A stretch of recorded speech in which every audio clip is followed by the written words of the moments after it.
And I want to apologize to anybody who came last night that I missed. But I'm here now, and I'm really looking forward to talking to everyone.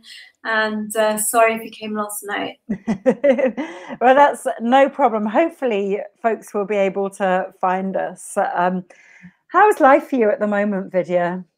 Well, I mean, my life's always really busy, and now it's no different. We're preparing for a summit, which we're going to be running in the first week of December, actually. We had to push it back a bit because it's a huge amount of work to organize. But yeah, actually also, this week was our busiest week at Surya Leela since March, because we had a group come from London, Stretch, and they're friends of mine, and they came with a small teacher training group.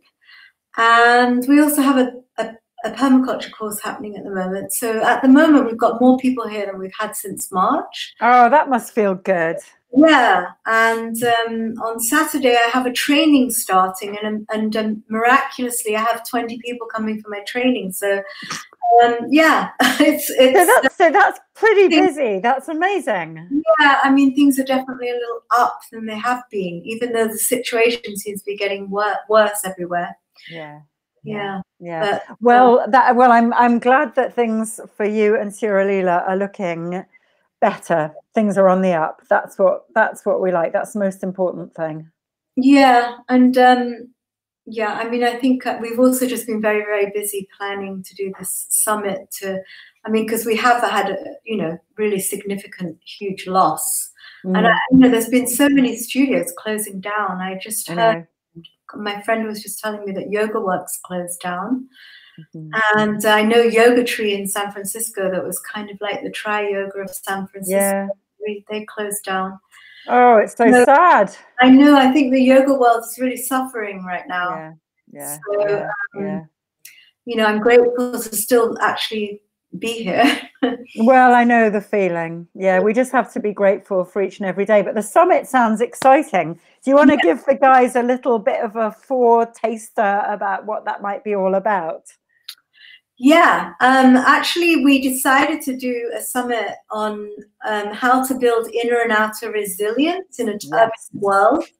And I think what I realized actually was that no matter what happens, I'm fine. And I think that really got tested in the last 6 months, because it was completely unexpected what happened, right? Of course. And I think I think it just pulled the rug from underneath our feet, really. Like, I think I just had this feeling that I was kind of happily meandering along and everything was going well, and it was kind of uneventful, and then suddenly this huge kind of worldwide catastrophe, which had a huge impact on so many people. Absolutely. And at the same time, I realized that I'm not affected. I mean, I won't say I personally, but I just realized that when you don't identify with all the ups and downs of the manifest world, you just let it take its course, and you know that you have no control over it. That you can just surrender to what is. And I think I really felt that in action, and I felt like I still feel exactly the same. I'm still happy. I'm not worrying. I'm not losing sleep. And I think that, and that was something that we actually felt, we really want to share the tool to help people do that, because I know so many people are experiencing depression and anxiety and stress, and this sense that the future is really unpredictable. And so I know, and also, I mean, I feel like, well, obviously my situation was better than a lot of people's, because I wasn't in a small apartment anywhere, but I think which obviously would be a more unpleasant situation if you were just locked in the city in an apartment, which we had one guest that just came here, and he told us that he'd been 90 days without seeing anyone in Madrid. Oh, that's harsh. Yeah, so I know that people have had tougher times, but you know, for me, it has been tough in terms of like we've been running at a huge loss, and that was very unexpected, and having to deal with that, you know, financial loss. Sorry. Well, I know feeling resilient is our Dell. Yes. But you're right, and actually we've had some comments. It's like the inner and outer resilience. That's such a theme for this time, and it's such a hard thing to garner when you can't see the wood from the trees. And you know, so many people have lost their livelihoods, have lost lives in these times, and being able to utilize these yogic wisdoms, it's just you know, it's amazing to be able to do it. We're joined by a few friends, which is wonderful. Hi, Raki, Heidi, and Emma. It's lovely that you've rejoined us. That's really, it's lovely. We've got a question. Could Vidya perhaps talk a little about how yoga philosophy, and now my thing has crashed, how yoga philosophy or her experience of philosophy can help with the real sense of grief that people are feeling right now? Yeah. Well, you know, I don't see the grief bit, but is that part of that question? Yeah, yeah, I think there's a real sense of grief. Yeah, well, you know, I mean, I think yoga philosophy can help with any kind of emotion that we're experiencing. It's grief or depression or anxiety or stress. I think the thing is that we actually have to realize that our emotions and our thoughts are constantly changing, and we'll go through all kinds of different periods in our life, you know, and you know, like, or situations, you know, I mean, like, situations change dramatically throughout our life. And, you know, maybe something, I think what helps me a lot sometimes is just to think about something that happened kind of a long time in the past that I was very emotional about. So, for example, if you think about like a breakup that you had like 10 years ago, I don't know if that old, 10 years ago, you had this breakup that you thought you would die, you know, like because you were so bad, and you were just like crying and you know, whatever. And then 10 years later, you look back at it, and actually you don't really have a relationship to it anymore. You realize that life moved on, you know, you have, you know, you don't even have an emotional connection to that maybe pain you were experiencing in that moment. And then what you realize is that life is constantly changing, and that we don't need to, you know, that whatever we're feeling right now is going to change. That's guaranteed. You know, it's guaranteed that it's going to change. And therefore, we don't need to take it too seriously, because it's not a permanent thing, you know. And I think that, you know, the Buddhist concept of impermanence is really important here, when we know, like, okay, you know, I mean, all that saying, we have this too shall pass, it seems a bit trite, but it's, you know, and it's like, when we just take that attitude towards everything, you know, when we're suffering, we don't need to suffer so much, because we realize that, okay, it's a transitional thing. It's just passing through. It's a human emotion. It's totally human to feel, you know, shaky right now. Because, but at the same time, we don't need to really super identify with that. You know, we can step back a little bit and just watch it and witness it and know that it's going to change. And I think that's what really helps me immensely, is I just really don't take anything too seriously, really. And you know, and you know, it's like even death or whatever, it's like we're all going to die anyway. You know, does it really matter if you die today or in 10 years? In the end, you know, I mean, if it's somebody you love dying, obviously you're going to miss them, you know, so that's understandable. But death happens to all of us, so we can just, you know, not worry so much about it, I think, you know. We just I've gotten to this point where I really don't worry about anything, and it's such a relief not to worry about anything, you know. And I think it's only through years of practice of meditation and yoga philosophy that I actually feel I don't need to worry, even if things are, you know, obviously my financial situation right now is a complete disaster. I'm in debt. I'm just like, well, okay, it's just numbers on paper, you know. I'm going to die anyway, so who cares? But that's a great attitude. And actually, I'd love to circle back to that mention of meditation and your practices, the things that have seen you through. But in the meantime, we've got another question from Raki, which I think is super. So the other opposite end of the spectrum to grief. Yeah. So that feeling of bliss and that feeling of samadhi. So I'd love, so it's different end of the spectrum. But you can feel guilty or wrong to feel joyful or blissful. And I know what she means, because like when you are in that moment of new love, say, it feels almost it's too wonderful, it's too precious. And you're like, oh no, this is, So what's your take on samadhi? Well, I wouldn't say describe new love as samadhi. I think that's right. That's part of the of me. That's part of the ups and downs. That's not it. Maya, the illusory world. But I think that and I think even the word bliss sometimes can be misinterpreted, because samadhi, I don't think it's talking about a feeling of bliss, but I think samadhi is when you know who you are, and you know that you're not this small self that's going through all these experiences. You're actually the one who's witnessing all of it. And that's what samadhi is. It's actually the knowledge, this sort of hard and fast knowledge that you're already whole and complete and unlimited, and you don't have to worry about anything, because this ego, this self that is experiencing all of the things that we experience in this human body, it's only, I know in philosophy we say it's only apparently real. It's not real in the sense that it lasts, because you could say that something's only real when it's permanent. And I was saying, the Buddhists say that everything is impermanent, so it's all going to change. And as long as we know that the part of us that changes and has all this experience is not really real in the way that we think it is, and we're the one that's witnessing ourselves going through all this experience. And when we know that, that is samadhi, when we know we're the self. But it's not necessarily blissful in the way that we think it is, like it's not a feeling. It's just freedom, really. It's really pure freedom, because then you don't have to go through all these ups and downs, and you know that you're the witness.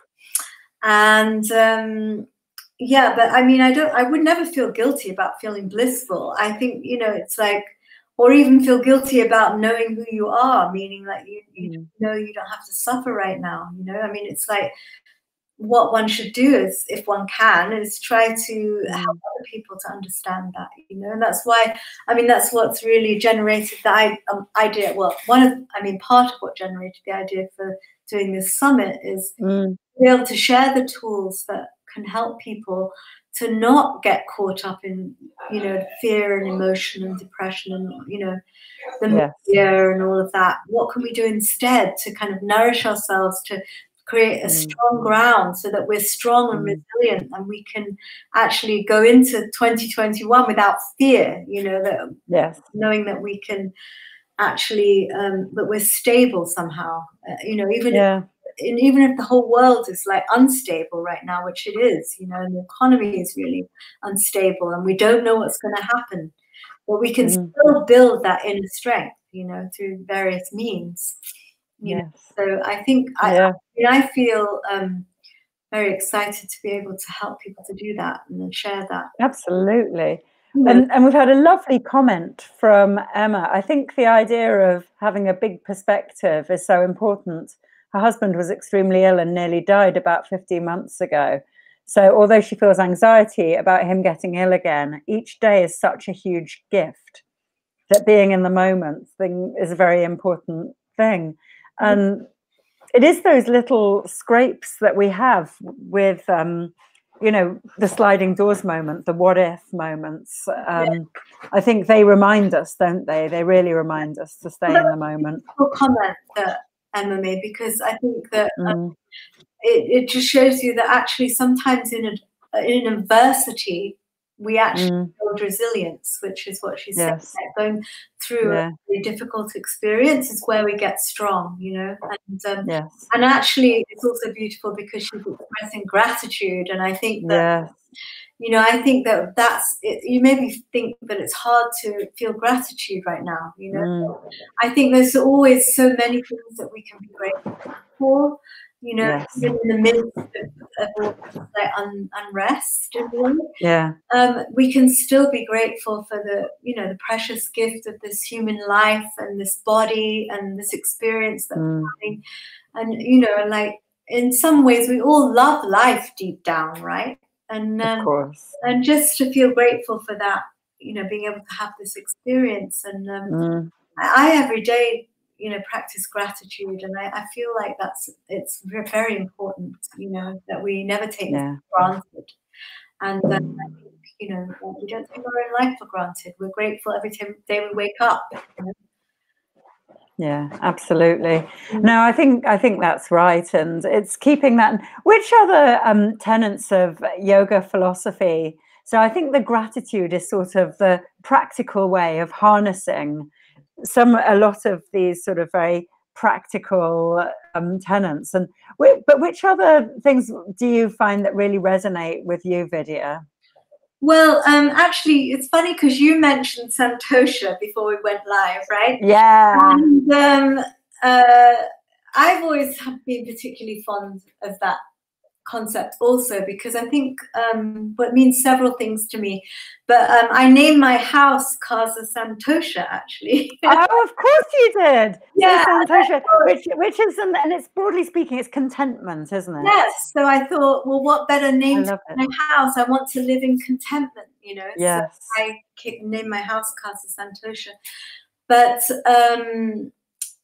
you know, like for me, what that's pointing at is, you know, it's two things really. We can practice we can practice contentment, which means like practice being grateful for exactly what we have and appreciating what we have, rather than thinking about what we don't have and what we, you know, what's wrong. We can think about all the things that we appreciate and practice contentment with whatever we have. Also, I think it's pointing at something deeper, which is that it's the ground of being. That, you know, as human beings, we have a ground that is contentment. There's, you know, that fundamentally the nature of life is something supremely positive. And I think that if you know, like I think we experience that. I think everyone experiences that in certain moments where, you know, these moments where you just feel like deeply content for no apparent reason. I think those are the most beautiful moments, you know, like where it's not really caused happiness, but you just feel yourself feeling really good. You might be walking with your dogs or something in nature, and you just feel this, you know, deep contentment with yourself, with life. And that's our nature, you know, and I think that it's only what they call the kleshas or obstacles in yoga that get in the way of us experiencing contentment. They cloud it, you know, they get in the way. Things like desire and fear, you know, that actually obscure our actual natural contentment. And I think with the moments where that kind of falls away for whatever reason, you know, sometimes you're watching a beautiful sunset, or you might be dancing, or, like I said, taking the dog for a walk. There's often a moment where I feel really content, you know, just on my own nature. And I think, you know, I mean, I think Santosha is pointing at that, is that it is our true nature, and we have to see that, you know, it's obscured by all these kind of, you know, egoic tendencies. But, you know, it's like what we want to do is value those moments when we experience that and know that it's our natural state, you know, and it's like that once we start to actually see through these egoic states, that there is a deep contentment within all of us, you know, that is natural, you know. So I do love that. And I also mentioned my favorite really is Ishvara Pranidhana, which means surrender to the absolute. And it means surrendering to what is. And it means like deeply, deeply embracing life just as it is right now, because it can't be any different, you know. And it's like, no, you know, we're often trying to impose our own agenda on life. And we want life to be the way that we want it to be. And we feel frustrated or victimized if things aren't the way we want them to be.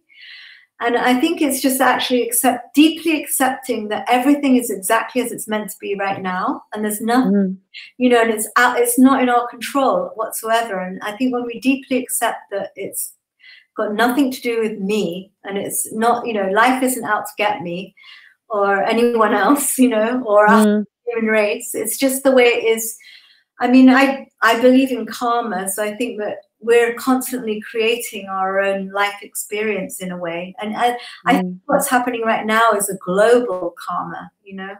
So that's a little different. It's not a personal karma, you know. And that's also liberating when we see that, you know, this is not, you know, this isn't something that's happening to me. This is happening on a much bigger level and it's affecting everyone, you know. And so this is global karma, and you know, I can't do anything except embrace it exactly as it is. And you know, I don't even know what to make of it, Kat. You know, like, I mean, you got on one side you've got the conspiracy theories, and on the other side you've got people that yell at you if you don't put your mask on. I think that's completely unsociable. And to be honest, I just don't really want to get that involved in either you know, extreme, because I feel like anyway, I've just got lots of better things to do. And I just, you know, try to follow the law where needed. And I'm not an activist in that sense that I'm going to go out and politically, you know, march against things or get really angry about things. That's not my svadharma. It's not my calling. So I just try to lay low and try to do my best here. And try to keep Surya Leela afloat, and you know, try to take care of myself as well. And you know, it's like the best I can do, really. I think that everyone has, you know, different callings.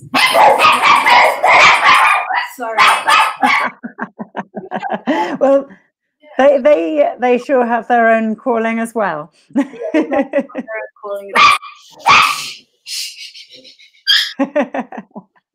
I tried to lock them in the house, and they escaped and came to the office. So here's my. Oh. Do you want to introduce us all? Yeah, this is my live teddy bear, and he's called Rishi. This is why I'm always content, because I've got a live teddy bear. That helps a lot.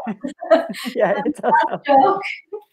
My other dog's a bit bigger. I'm not going to pick her up. She's a sort of giant version of Rishi. and this has really struck a chord with Emma. I like the idea that contentment is our natural state rather than default. Yeah. Rather than something to strive for. And it's great. It makes me think our mindset should be that we can relax back into contentment. Yeah. Absolutely. And I really like that it's not, you know, because I think often we all get caught on life being a self-improvement project. And especially when we, you know, if like me, people have gone into the sort of yoga philosophy, like, right, I want to be better with this. I want to have more discipline. I want to do all these things. But then actually just like, okay, and now relax into this state of contentment, which is who you are anyway. Right. I know, and we're always so hard on ourselves, right? And like, you know, we are not compassionate with ourselves, and we don't love ourselves the way we are. And I just really have to find a way to drop that and just be completely content with how we are, because you know, we're all perfectly imperfect in a way.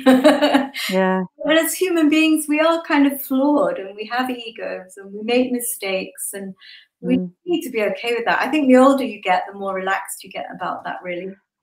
Well, it's funny that you mention how things change with age, because I think that's a great topic to talk about, and talk about how things are so different as we get a bit older and a little bit wiser, and we start to relax into our bodies a bit. Yeah, no, definitely. I think that you do. I mean, hopefully, I mean, not everyone, I think, gets wiser as they get older, but I think a lot of people do. I think just, you know, experience with life, you start to get a, you know, much I don't know, just a broader perspective, and you start to not take things so seriously, you know. And I think, you know, I mean, you know, there's different stages of life where things are quite, you know, challenging, like adolescence, and then maybe when you're in your 20s or 30s and you're worried about having a partner and whether you should have kids, or, you know, all this kind of stuff.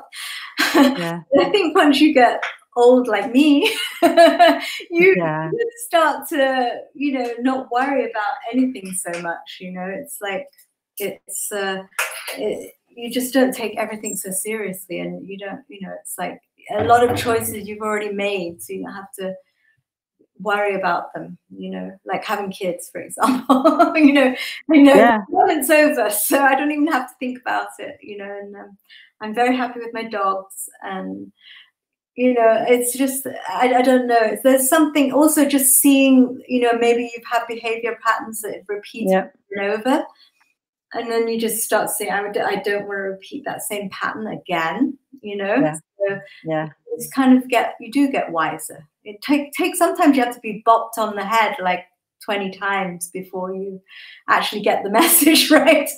Oh, or 50 times, as it is with me. But I do think that that's absolutely how it goes, isn't it? It's like, in a way, our dharma, our life calling, it is what it's going to be, and we have to sort of just relax into that. And like, life will keep telling you, no, it's got to be this, it's got to be this, and you're like, no, it's not. And then once you sort of again relax into it, I think it makes things a bit clearer. That's sort of my experience. Yeah, definitely. Mine too. Yeah. Yeah. And this is interesting. Alex, I like this. A recent survey said that women over 55 were happier with their bodies than younger women. And absolutely right. And you can see why, because you just realize, you know, this whole ideal of perfection that we spent our 20s sort of seeking for, it's not us. It's never going to be the same, and it's never going to be us. And you may as well just get on with it and enjoy what we do have. Yeah, I think you relax more about the whole thing. You just stop worrying about it. You realize it's not important, really. Yeah, as my mum would say, you learn how to let things go, just let it go.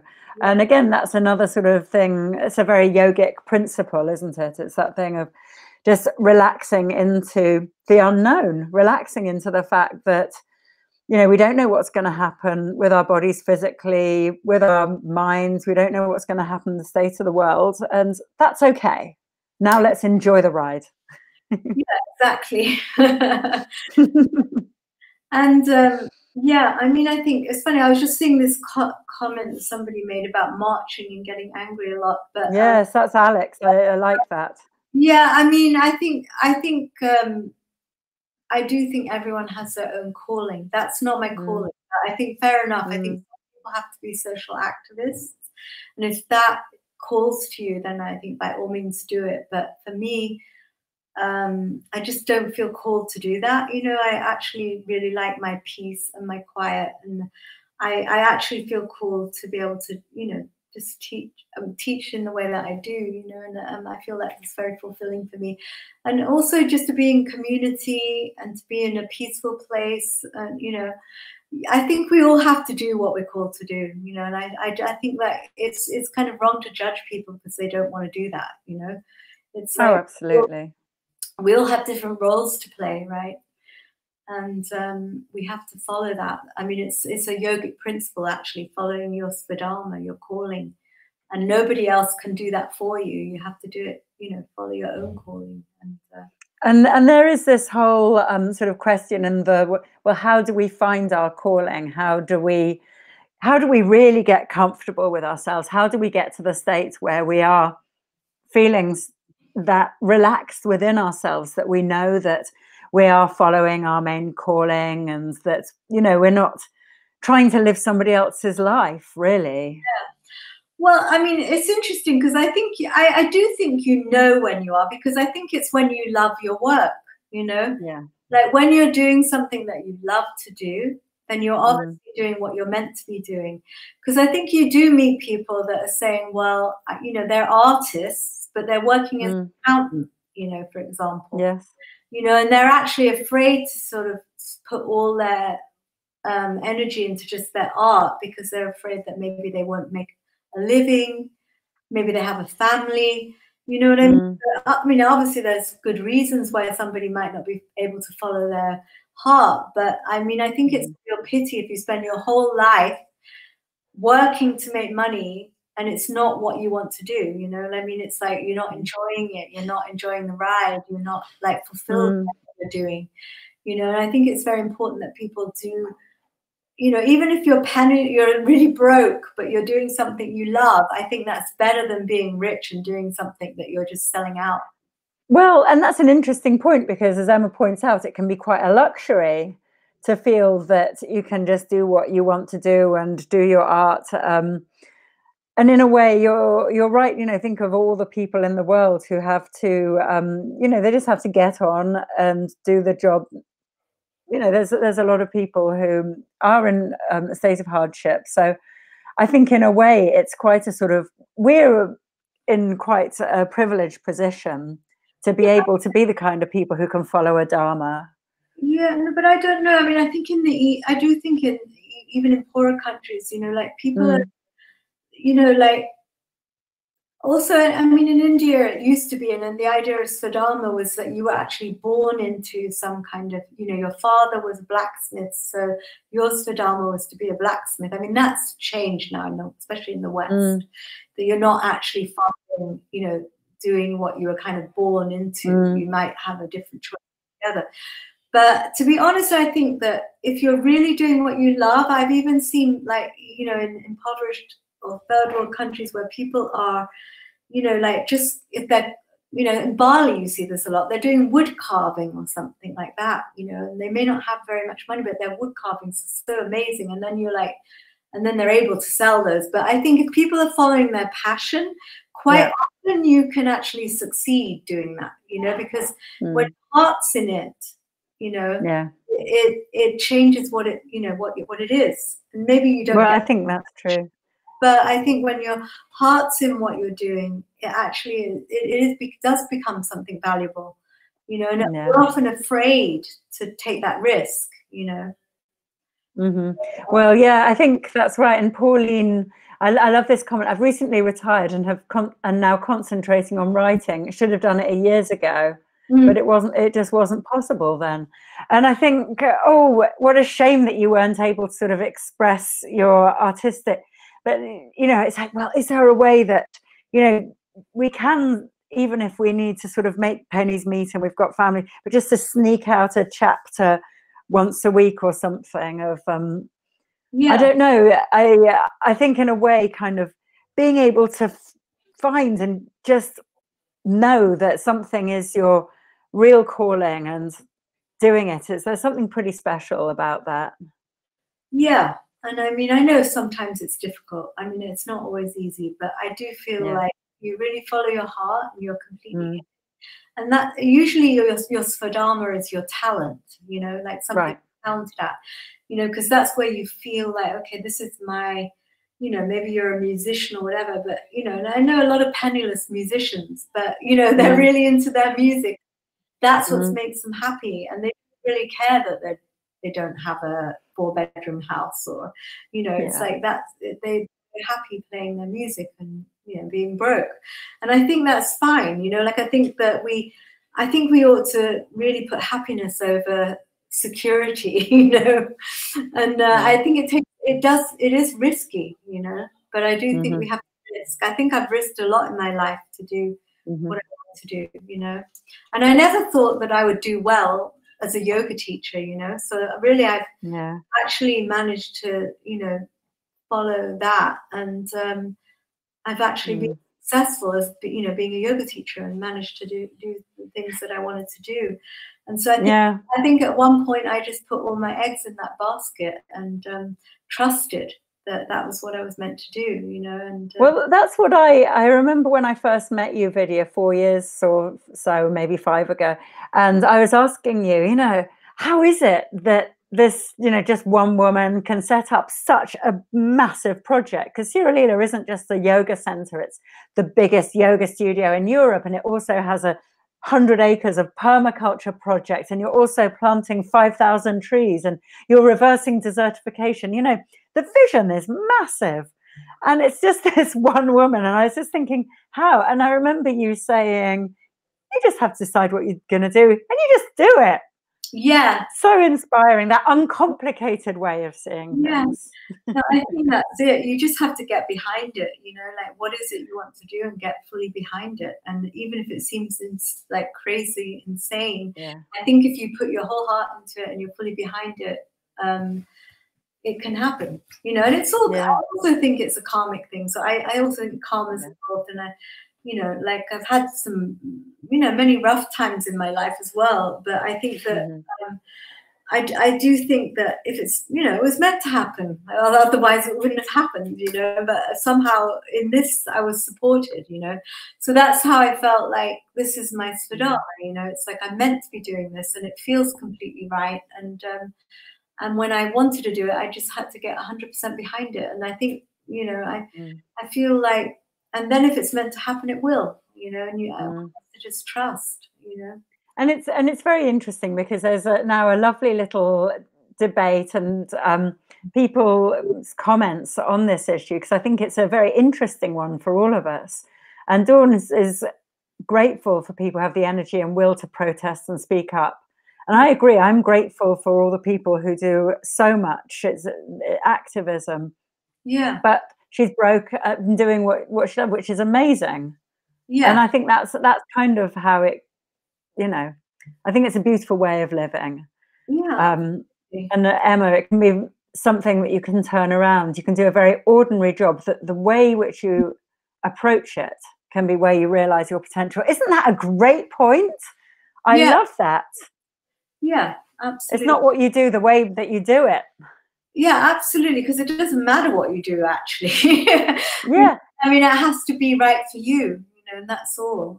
And not important, you know. Like, I think that we don't have to do anything really great, actually. We just have to do what we feel the most comfortable doing, you know, and trust our intuition about that, you know. And yeah, I think that's it. And just follow your hearts, basically, right? It's just following your heart. And Christine's point, I know very few people who love what they do. We're just earning a living. At 53, I still don't know what my calling is. And that's another interesting thing, because so many people don't have this calling, but maybe it's just, again, the way that you're doing things. Maybe it's, you know, the way that you have family life or something like this. Yeah, well, maybe sometimes we think it's got to be something great, you know. We don't all have to be, you know. I think that even being a wonderful mother could be a calling, you know. Oh my goodness, yes, absolutely. I mean, the world needs more wonderful mothers for sure. And I think we don't need to make it really kind of you know, something huge, because I think you know, like, there's lots of small things that we can be good at, that we love, we feel at home doing, that, you know, we may think, oh, that's not a calling because it's not grand enough. But I just don't think that's true. I think that, like, you know, that there's lots of callings that are small but wonderful, you know. And even, you know, like, some people are just being a nurse or something like that, or a teacher in school, you know. Like, if that's where you feel good and you feel like you actually do a good job and it feels like comfortable, that, you know, it does, as I said, it doesn't have to be something grand, you know. Yeah, absolutely. All of these things are needed in life, you know. Wonderful mothers and good teachers and, you know, nurses that will stay up half the night to take care of people. All of these things are really needed in life, right? So, I mean, I think that we just have to see that those are people's callings as well. And absolutely. I mean, I think there's sort of no more important job than the nurses and the teachers and mothers and people who are looking after kids and educating. You know, that's really the most, you know, people who inspire and educate others in whatever way. And almost the calling can be, I think, the way that you just talk with your friends or talk with your acquaintances about something, and it might spark a little area of interest. I mean, again, for you, Vidya, you sparked my interest in permaculture from your project, and now I've done the permaculture design course, and I'm 100% down the road. I want to start a farm, you know. So you never know what little snippet that you might say to somebody which will spark something, and that can be Yeah, no, absolutely. And I think that yeah, I think that you're right. I think even just, just being fully yourself, and being comfortable in your own skin and just sharing what you have to share. Yeah. We're all here just participating in this experience. And I think the more you can just contribute to life, even Yeah. in small ways, Yeah. the more you're just participating. And I just feel like that's it's really important. And I think it's important right now that we all just, because I think a lot of people are retreating into fear and like worry and Yes. depression, and they're not able to kind of give, and I think that Yeah. right now it's really needed that we all support each other, and that we all give what we have to give, and Yeah. generously, and like realize that we're all going through this really difficult experience together, and whatever we can contribute to be Mm. helpful, we Yeah. should be doing it right now, because it's almost like we're being called to rise up in the face of adversity, really. And Yeah. that's where I think, like, if practicing yoga, this is where the rubber hits the road, right? It's where you you've got to practice off your mat. Most of us can't even go to a yoga studio these days, right? So it's like everybody's having to practice at home and everything. But yoga is not just about the practice you do on your mat. It's about actually bringing it into real life and into everyday life, and sharing the wisdom, right, that Yeah. you learn from that practice. So. Well, absolutely. And I love what Dawn says. I try and make a difference to all the people I know and love, no matter how small. And that's the perfect thing. And that really is what it is to, if we're going to summarize, what have we learned from yoga philosophy? I think that would be it. It's just doing these small things that make a difference. Yeah. Random acts of kindness, like that bumper sticker. Yeah. I do think that, yeah. I mean, and sometimes, I think especially when we were in lockdown, we were only like with the same people all the time. But I think the more that we can just be kind and supportive to each other, the more we're kind of really adding something of value, and I think, yeah, that is in the end yoga practice, is that we're just practicing kindness and generosity and caring about other people, and just doing our best, really. I always think yoga is about doing your best. Yeah, absolutely. Absolutely. Yeah, as Emma said, the most important part of being human. Now, I think that because you mentioned before that the practices which had helped you to deal so well with this kind of situation, with being more resilient, with being able to come to feel a sense of santosha, even though, financially or in whatever sort of worldly wise, we're all in an incredibly unstable situation. So tell us about the practices and what it is that we can be doing to help. Well, I do think meditation is like one of the biggest That's, tools here, like, because in meditation you learn how to just witness all your thoughts and feelings and to let them go. And I think it's like when you practice that a lot, you're able to do that much more easily in your everyday life. So you're just, you just witness your thoughts and feelings, and even you might think, oh, today I'm really low for whatever reason. That's not you. That's just an emotional state that's going to change. And so you start to step back a little bit from all of that, and I think meditation is the most helpful tool, really. And then really just understanding, this just, literally intellectually understanding that everything changes, that you might feel low today, but it's just a passing thing and it will change, and don't take it too seriously. And, and then just starting to just have a bigger perspective on all of this, and then also you have to keep remembering we're on this little piece of rock in the middle of the Milky Way, spinning in this infinite heaven, infinite space. And then you're and also like, what is your life then? It's like it puts it into perspective, and all the little ups and downs when you just realize where you are. we're on this piece of rock that's literally spinning around the sun, and like we're in the Milky Way, and I don't know, it's just like, it's kind of like, it fills you with awe, but it also does put things into perspective. And I think it's important to keep remembering that, to keep looking up at the stars at night, and to remember that, we're part of something really, it's a huge mystery, and it's really awesome. And, like all our little ups and downs and problems mean nothing really if you put it into perspective. Yeah. I think it's actually also just having that wisdom, really, that knowledge that, actually none of it really matters, and my favorite text to study is the Bhagavad Gita, and the Bhagavad Gita is all about not being kind of attached to the results of your actions, and also being stable in your, your emotional state, that you just don't really, nothing rocks your boat, right?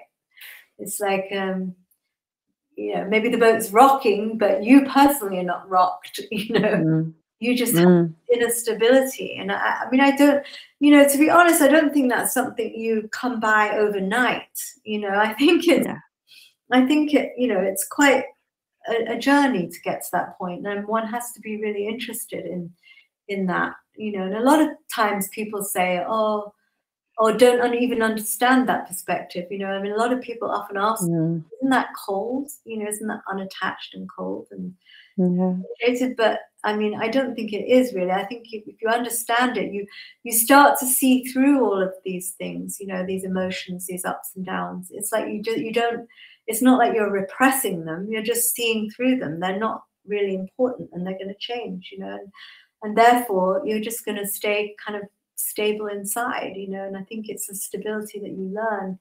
But I do think one has to practice to get that stability, and one has to really study as well to understand it, and so it's not easily won, but it's really it's something worth going for, because once you get that inner stability and that nothing is going to rock you, it's a place to be, that that definitely feels really good. Yeah, well, that's the strongest position anyone can be in, no matter what our external circumstances, no matter what life throws at us all. I think that is the ideal, isn't it? And I think that there have been so many of us who've really been enjoying finding out about what yoga means off the mat, because it's all very well doing all of these wonderful positions that make us feel a little bit magical, but actually being able to find the practices that enable us to live this life, it's that is the really amazing thing. And it's interesting, Dawn has said that she's been practicing yoga off the mat because she's got a frozen shoulder. Dawn, I hope you're watching that video. And we've got a frozen shoulder video with Lucy and Ben. So I hope that might help you, and I hope you heal well. And Alex, you also have, I hope that you're okay with your shoulder as well. But yeah, the off the mat stuff is the best. Dawn says, I find meditation challenging, not to get tangled up in thoughts. Can you advise how long to meditate each day as a beginner to meditation? That is a good question. Well, to be honest, I think if you're a beginner and you're finding it difficult, maybe just try 10 minutes. I don't think you need to overdo it in the beginning, just to get comfortable. But I think a lot of people get frustrated and anxious. You're not trying to stop. I think the important thing to know is that you're not trying to stop your thoughts. You're just trying to witness them. And and when you notice that you've gotten tangled up in your thoughts, you've already separated yourself from the thoughts. Even that observation that I'm tangled up in my thoughts, you've already stepped back, So I think it's important just to make, and also I think that we need to make a bit of effort when we're meditating, because sometimes people there is a natural resistance to meditation because the mind doesn't really like meditation. It's almost like you're not paying it attention, and your mind becomes like this 2-year-old child. It just doesn't want you to meditate. But I think you just have to be patient with yourself and keep making some effort to try to stay with just whatever your raw experience is in the present moment. And that might be a feeling that's happening. It might be a physical sensation that you're experiencing. It might be a noise, you know, like the dog's barking suddenly. Yeah. And it's just like whatever it is in this present moment. Right now I've got a fly buzzing around my head. You're just aware of this present moment. And if you find yourself like going into the past or future because you've gotten lost in thought, you just gently come back. You don't get frustrated and start beating yourself up about it. You just notice, oh, I got caught up in a thought, and then you just simply come back, and you don't allow yourself to, as I said, you know, like worry about that. You just keep noticing when you're lost, and you keep coming back simply, you know. And eventually you get a little more skilled at it, hopefully, and so you're able to do it a little faster. You know, you're able to notice a little faster, and then when you start to enjoy the results of meditation, then you're going to be more inspired to do it. You know, you're going to be more motivated, because you start to notice that space more in your everyday life as well. That you're not responding in a knee-jerk way to everything, but you're actually you know, there's a little space around everything. Yes, I like that. Yeah, and you're with just that sacred pause, the creating the space, so that you don't sort of react to life as quickly. Right, and then you actually, I mean, a lot of the time I'm just saying, okay, now I'm feeling jealous or envious. You know, that's an egoic response, but you're actually witnessing it. You know, you're observing it, and you let it go. You know, just see it come up. Or now I'm feeling angry, and then you just let it go, you know. But, you know, so we're not responding in a knee-jerk way, you know, like, but that happens when, you know, through the practice of meditation, through practicing it, because that's what it is, it's a practice, then it's going to start to inform how you respond to things in your everyday life. And that's where you actually gain the benefits of it, really, is it? So if you keep going with it, eventually you just sort of start witnessing all the time what's going on, and you know, and it's like, and you're sitting in the position of the witness and not in the one that is experiencing all these thoughts and feelings, you know. No, well, that's the key, really, isn't it? Oh, it's very powerful. Absolutely. Well, and Emma's made a good recommendation of Mimi's meditation on here, but you know, there are so many wonderful meditations on the site. You know, I think it's just a question of getting started, get stuck in, and don't beat yourself up when you don't feel the sort of things that you think that you should be. And as Raki says, it does take time. It feels different every day, but it does create space. For me, it's a bit like a shower for the mind, and like a shower, good to do daily. I love it. Yeah, that's really nice. Yeah, and just starting one breath at a time, that's a great hint, Emma. Thank you. Well, I'd love to hear if there are any other questions or anything else that has arisen for you guys during the course, because now we have Vidya here, and Vidya, your knowledge of the, you know, yoga philosophy is so immense. It really is an utter gift for us to have you here. So I'm really so grateful that you've been able to share some of your insights and some of the things that you have, you know, that you've experienced from living yoga off the mat. So thank you. Well, I'm great to be here. Thank you. Not at all. And if there are no other questions, we'll sign off now. And thank you, Vidya, so much for sharing all of those amazing videos, which I've watched, and really, you know, they're very meaningful. I'm going to go back and rewatch, and there'll be other thoughts and questions that occur, and hopefully we can all share on the group. And okay, well, that's good. If anyone has any questions they want to post on the group, I'll make an effort to check in and answer them. Yes, thank you so much, Vidya. I really appreciate that. Thank you, Pat.